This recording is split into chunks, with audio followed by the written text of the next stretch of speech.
தித்திக்கும் தேன்மொழி திக்கட்டும் பரவட்டும் முத்தமிழ் தாய்க்கு என் முதற்கண் வணக்கம். எதிர்காலம் பேய்க்குளத்தில் எதிர்நீச்சல் போட்டு நித்தம் நான் பேசிட எழுதிட பேதமை புரிந்திட நடுவர் அவர்களே, ஆஸ்திரிய பெருமக்களே, வருங்கால தூண்களே, எதிர்காலம் நீங்களே, என் இனிய மாணவ செல்வங்களே, ஆஞ்சோர்களே, சான்றோர்களே, எம்மை போன்றோர்களே, வானகமே வையகமே என்னை வாழ வைக்கும் தமிழகமே, உங்கள் அனைவருக்கும் என் முத்தான முதற்கண் வணக்கத்தை தெரிவித்துக் கொள்கிறேன். நான் பேச எடுத்துக்கொண்ட தலைப்போ அரிதாரம் அல்ல அறிவே அழகு என்பதாகும். அரிதாரம் அல்ல அறிவே அழகு என்பது பழமொழி. இதன் பொருள் அழகு என்பது உடல் வடிவம் அல்ல, அது அறிவு மற்றும் புத்திசாலித்தனம் என்பதாகும். அழகை விட அறிவுதான் சிறந்தது. ஏனெனில் அழகை நீ பாதுகாக்க வேண்டும், ஆனால் அறிவு உன்னை பாதுகாக்கும்.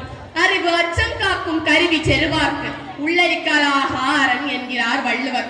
மனித சமுதாயத்திற்கு எது நல்லது என்பதை தெரிந்து கொண்டு செயல்பட ஒருவருக்கு அறிவுதான் தேவைப்படுகிறது. அங்கு அழகு தேவையில்லை. எனவே புற அழகை கண்டு எவரையும் மதிப்பிடக் கூடாது. ஒரு மனிதனிடத்தில் உள்ள நல்ல அறிவையும் பண்பையும் வைத்துதான் இந்த சமுதாயம் அவர்களை போற்றுகிறது, அவர்களின் அழகை கண்டு அல்ல. இன்று இருக்கும் சமுதாயம் காணல் நீரை கண்டு ஓடிக்கொண்டிருக்கும் மான்களைப் போல சின்னத்திரை நடிகைகளின் புற அழகை கண்டு தங்களுடைய பொன்னான நேரங்களை வீணடித்துக் கொண்டிருக்கிறார்கள். எந்த அழகு உங்கள் முகத்தை மட்டுமல்லாமல் உங்கள் ஆன்மாவையும் பிரகாசிக்க வைக்கிறதோ, எந்த அழகு வயது ஆக ஆக குறையாமல் கூடிக்கொண்டிருக்கிறதோ, எந்த அழகு ஆபத்து ஏற்படாமல் ஆபத்திலிருந்து காத்து நிற்கும் கருவியாக இருக்கிறதோ, அதுதான் உண்மையான அழகு. அப்படிப்பட்ட அழகை வெள்ளம் அடித்துக் கொண்டு போகாது, கள்வரால் கவர முடியாது, கொடுத்தாலும் குறையாது. அப்படிப்பட்ட அறிவு என்னும் ஆயுதம் இருக்க பொருள் தேடி அலைவதேனோ என்று வேத சிந்தாமணி கூறுகிறார். அழகு ஆபத்தானது. அழகு இருக்கும் இடத்தில் தான் ஆபத்தும் இருக்கும்.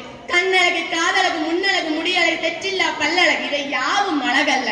நல்ல நூல்களை படித்து அறிவை வளர்த்துக் கொள்ளுங்கள், அதுதான் உண்மையான அழகு என்பதை உச்சந்தலையில் அடித்து உரைக்கும்படி உறக்க கூறிவிட்டார் காரியாசன்.